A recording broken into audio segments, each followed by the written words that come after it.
So according to the Union Bank of Switzerland Global Real Estate Bubble Index Report 2024, Dubai has the best price per rent ratio in the whole world, second being Miami, where you only need 15 to 16 years of your property to pay off its worth. So today we'll be discussing everything that you need to know about investing in the Dubai real estate market. Whether it's key points, whether it's government initiatives, whether it's mortgages, whether it's minimum investment, like how much you actually need to start it off. We'll also be discussing the common terminologies of Dubai. We'll also be discussing the cost of purchase for the primary market and cost of purchase for the secondary market.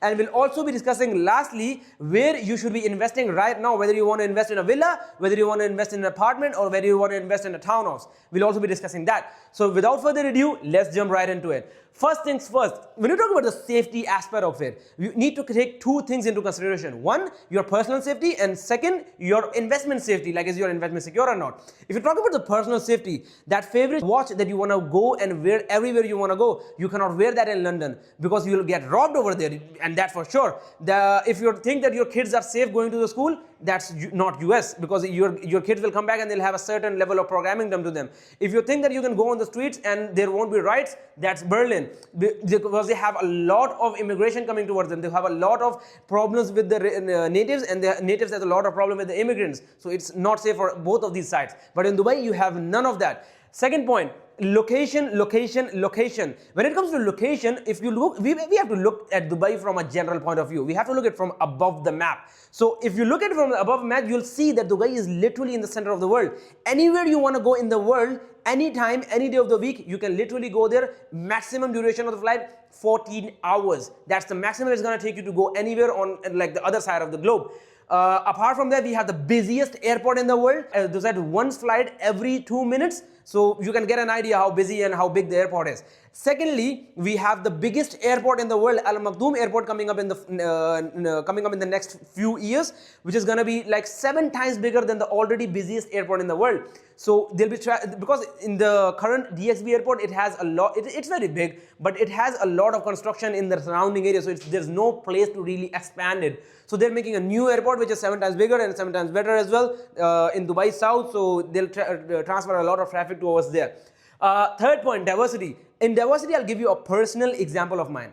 You know, I went to Uzbekistan a few months back and I loved the place. I was like, okay, man, I love the people, I love the temperature, I love the environment, I love the food, for example, because I'm a very foodie guy. So I look skinny, but trust me, I eat a lot.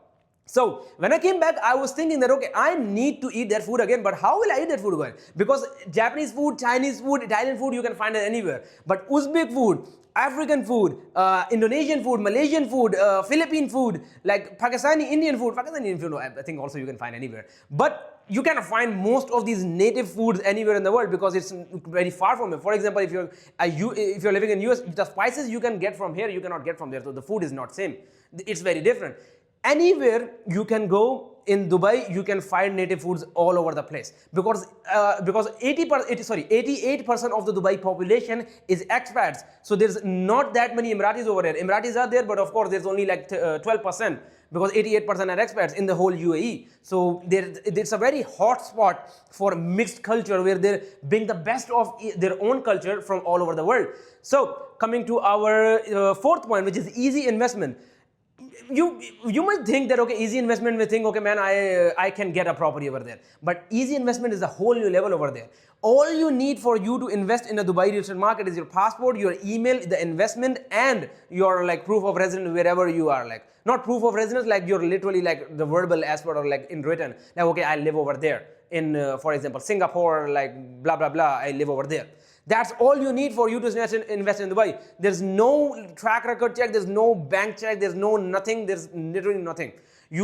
All you need is this much, and that's an investment. No tax, which is, by the way, the best thing about Dubai. Like everyone knows that, right? Most of the people who invest in Dubai are like because of no tax. Canada and India especially, Canadian, Indian, and British. These guys are investing a lot of money from wherever they are towards Dubai because they have a lot of taxes. 40% inheritance tax when you hit the bucket, you just die, and your kids get the property and they have to pay 40% tax of the property valuation of your property to the government. That's like more than how much it appreciated. So because that it doesn't appreciate that much in these states, right? Because everything is fully developed, so it appreciates on a slower level. Even in here in Dubai, the areas that are fully developed, we'll discuss it in the capital appreciation next point, but I'll discuss it right now. The fully developed areas, they don't develop to the rate that the underdeveloped areas develop. So you're paying like a lot of money to the tax people for tax, which you don't really need if you think about it. So that's inheritance tax only. Income tax, again 30 to 35% for India, and UK like is 40%. What the hell, man? Like really, 40% tax, man. I cannot imagine paying my 40% of my income to anyone, man. Like if you're talking about Canada, these guys have a lot of tax as well, and they have tax on everything. That if you're talking about capital gains tax, if you're talking about property transfer tax, if you're talking about any type of tax you can think of, these guys have it. But here you have nothing. Of course, you have corporate tax for the corporates over here, but you're not a corporate, right? If you're a corporate, then yeah, you have to pay 9% corporate tax on your rental income. Like, but that's after. But that's only if your property value is of 375k in dirhams per year. If it's under that, then you don't need to pay tax even on that one. So it's a plus, right?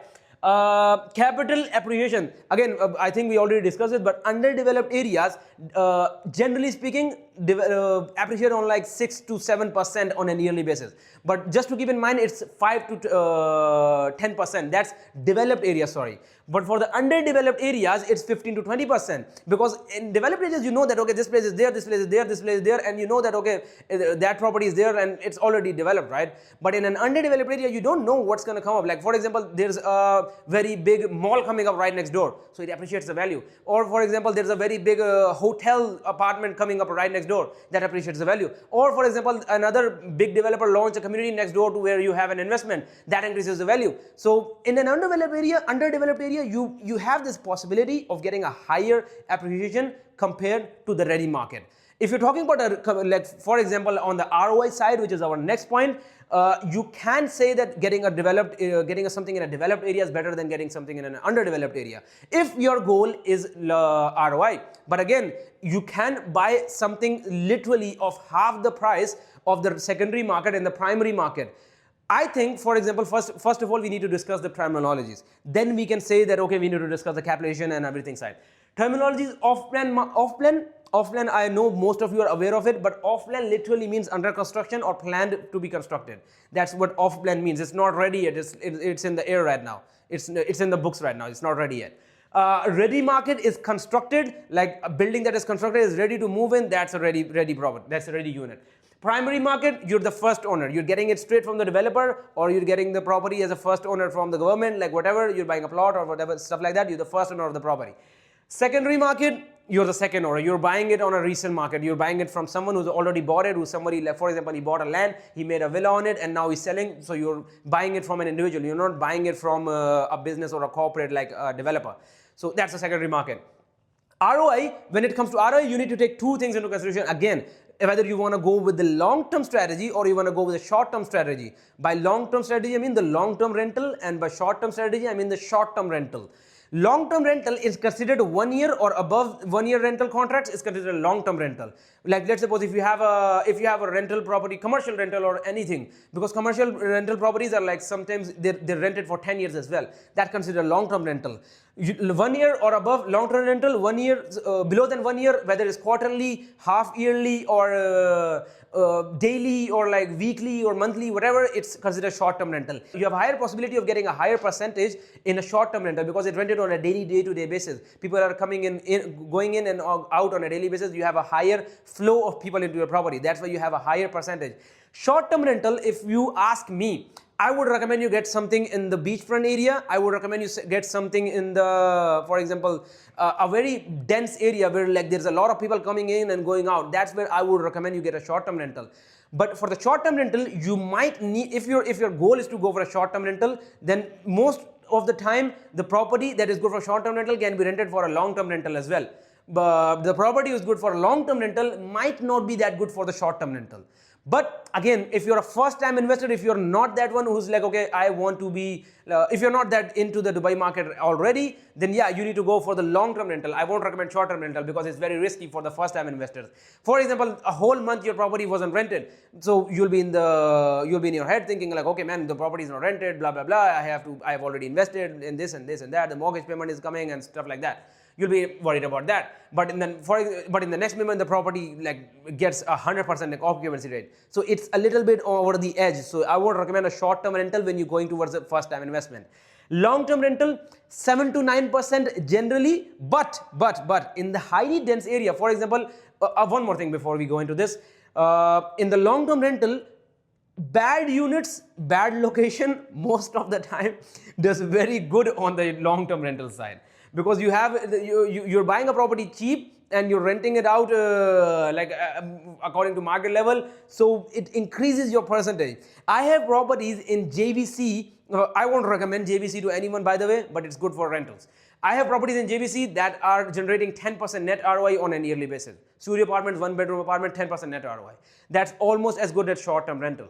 But the same people have something in Marina who are generating 10% net ROI and having to deal with a lot of hassle. They're having to deal with the service provider, having to deal with the day-to-day basis with a lot of problems. But here we have something on an yearly basis. You don't need to worry about anything for the whole year.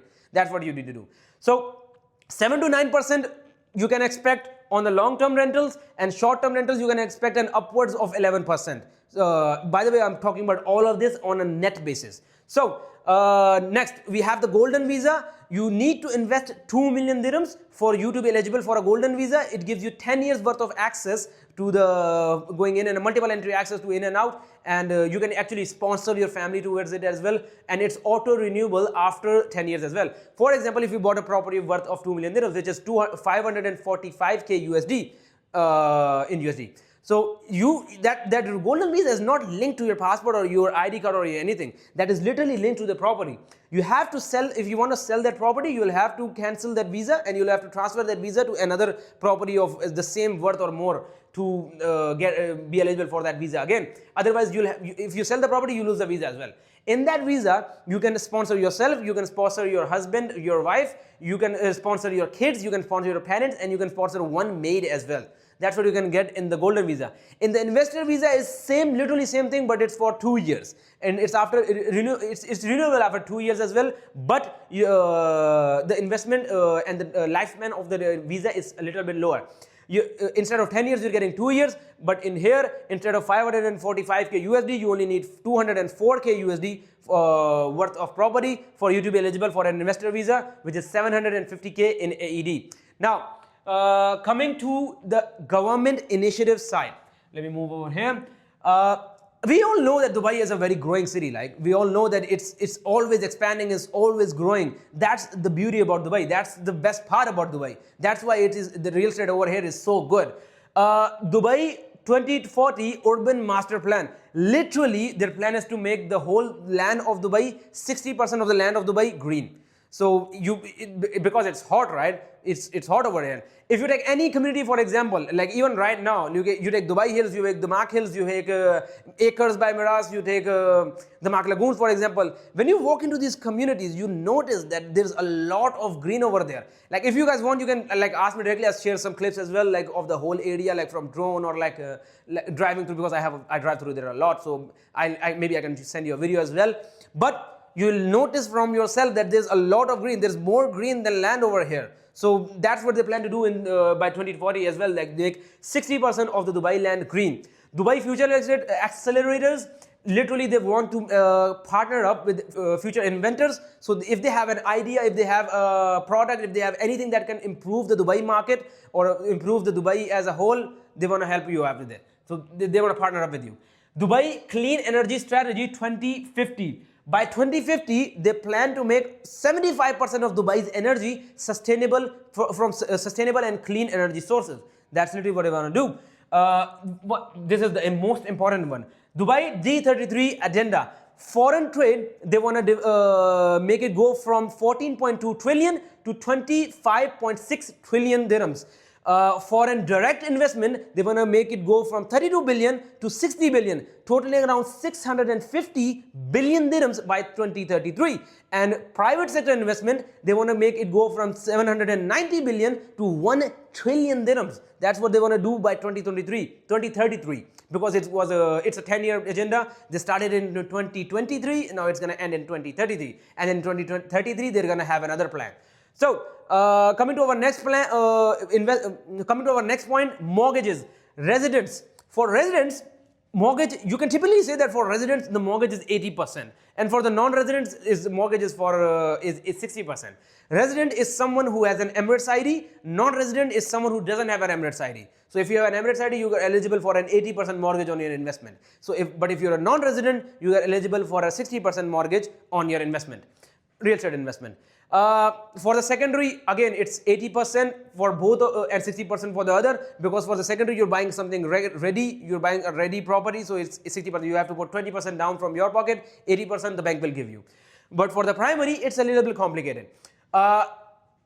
Let's suppose you won't get all mortgage options for all developers. For example, if you have a property or an off-plan property with a no-name developer, and you expect that the bank like ABCB will give you a mortgage on it, then it's not going to happen, right? But if you have an off-plan property with, for example, MR, then yeah, the ADCB or any bank in Dubai or most of the bank in Dubai they will give you the mortgage, right? But the concern is like only two types of properties can be mortgaged. Whether the property is 50% or above completed during as in construction, then you can mortgage out the remaining amount. For example, you have a payment plan, like hypothetical situation, you have a payment plan of 80-20. You pay 20% down payment and then you pay 80% at handover. I'm talking about the residents, by the way. For the non-residents, let's take 60-40. If you're talking about 80-20, you'll have to give 20% of your out of your pocket, and then 80% even on the off-plan property, you can get the 80% from the bank, because your property is at handover. It's ready.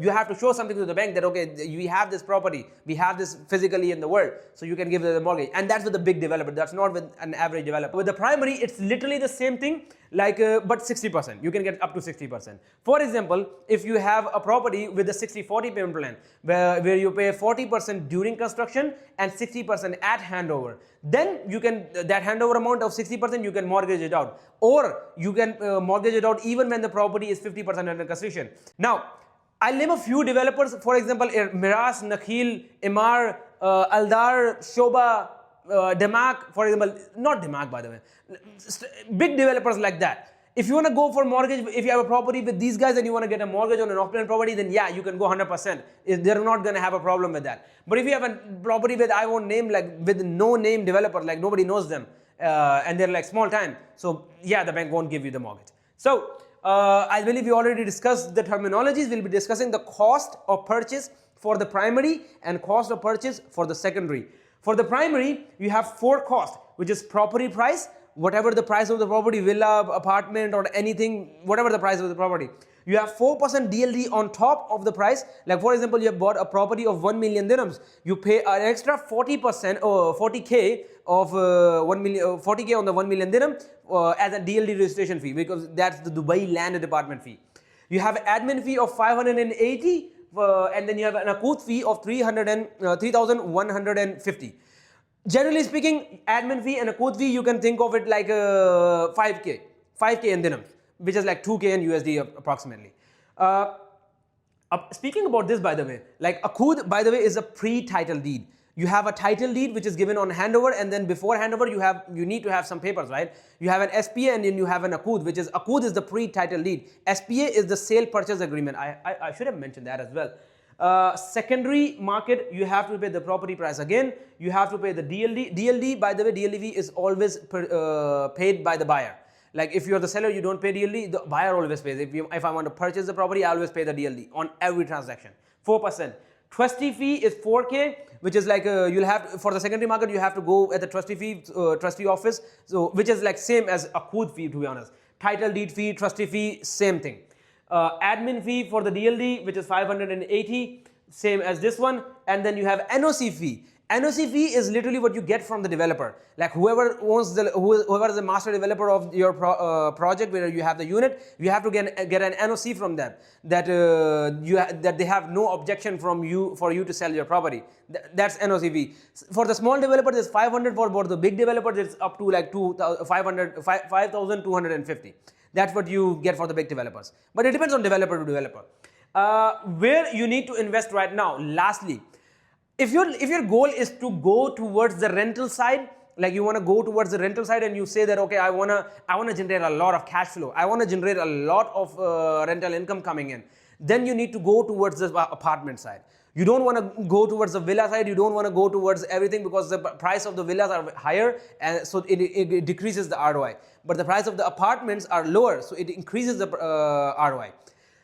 Even in the apartment side, you generally want to go with the studios and the one beds. And even in the studios and one beds, you want to go in high dense area. You don't want to go in like, for example, by the way, even in the high dense area, you want to go with the lower areas. You don't want to get something fancy when you want to go towards like long-term rental. For example, you want to go long-term rental, you want to go towards the ROI side, and you don't want to go fancy. You don't want to get something in the with a Burj view, or you want to get something with a sea view. You want to get something in the back alley, like I don't mean back alley.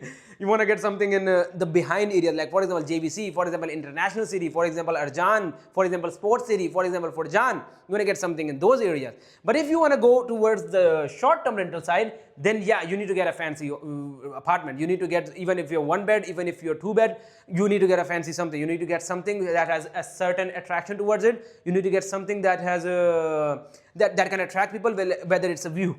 Whether it's a view, whether it's near some place, or whether it's anything like that. You need to get something like that. So, if you want to go towards, what we're discussing, if you want to go towards, for example, the other side, which is like the apartment side, the capital appreciation side, you want to generate more on the equity, then you want to go towards the villa side, because villas will appreciate twice as much as these guys, apartments. Apartments are not that good for resale as well, because apartments you can find anywhere. You're literally buying something in the middle of the air. So, and you have like 15 options in one building, and then you have 15 options in the next building, and you have 15 options in the other building.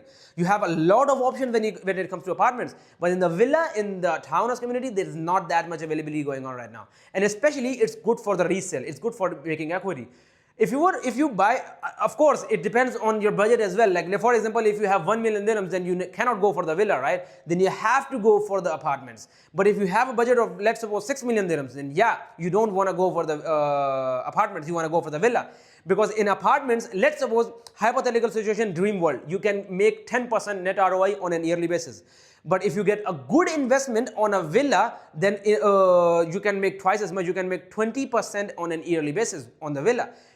If you make 10% consecutively for 4 years, you'll be making 40% of your property, right? But if you make 20% consecutively for 4 years on equity, of course you won't be getting something in the pocket right away, but you'll be making it on the equity, right? You'll be making 80% on 4 years. So that's what the numbers are like if you can wait a little bit. That's what you can achieve if you can go for the equity side, if you're going to go towards the capital appreciation side, property growth side. That's what I recommend as well, and that's what I usually say to my clients as well. A very common point to mention it, if you don't want to involve the mortgages. For example, ready market, you have to pay the whole amount from your pocket one go. 6 million dirhams gone in 1 second. But in the off-plan market, you don't need to pay the full thing, because all developers come with a specific payment plan. They all give you a payment plan, so you don't pay the whole thing out of your pocket in one go. Let's suppose your developer allows you to sell the property after 40%. 40% of the amount you paid, and then they give you permission to resell your property. You can literally buy a property, like a good property, for example, Palm Jebel Ali. You can pay you've paid 40% of it. Very good investment. It's going to be one of the best villa communities in Dubai, even better than Palm Jumeirah, because they made a few mistakes in Palm Jumeirah and then going to improve in Palm Jebel Ali. So you're going to have even better community over there. You'll make twice as much as you will make in over there. So for example, Palm Jebel Ali, you paid 40% of it and you don't want to pay the rest of the amount. You can list it in the secondary market. You can even resell it if you get the right buyer. But that of course won't be recommended. That only happens when the buyer, like the homeowner, is struggling with the payments, or he has like a sudden emergency coming up and he wants to sell the property. That comes at in these situations. But it's better to sell your property at handover, or you just wait it out, you just don't sell, you just refinance the property, get another property, then you get a refinancing on that, you get another property. That's the best case scenario.